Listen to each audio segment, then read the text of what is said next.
مدد لینا. آج بہت سے لوگ فتوے لگاتے ہیں. حضور صلی اللہ علیہ وسلم کا جبہ،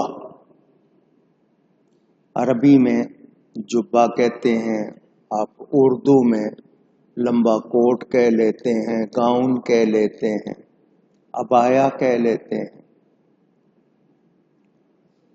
وہ ام المومنین حضرت عائشہ صدیقہ رضی اللہ تعالی عنہا کے پاس تھا.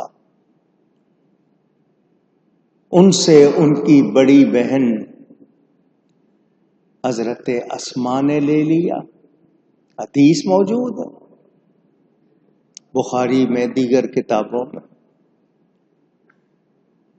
ان کے پاس تھا. مدینہ منورہ میں کوئی بیمار ہوتا وہ ان کے پاس آ جاتے. یہ اس جبے کو پانی میں بھگو کے دے دیتی، وہ پانی مریض پیتا، شفا مل جاتی. جبے سے مدد لی یا نہیں لی؟ وسیلہ بنایا نہیں بنایا؟ اللہ ہی نے سکھایا ہے. میری طرف وسیلہ تلاش کرو.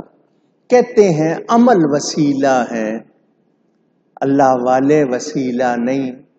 میں نے کہا مجھے اپنے عمل پر شک ہو سکتا ہے کہ صحیح ہے یا نہیں ہے پوری طرح، مگر اللہ کے پیاروں پر تو یقین ہے، شک نہیں ہے. تو میں یقین والا وسیلہ کیوں اختیار نہ کروں؟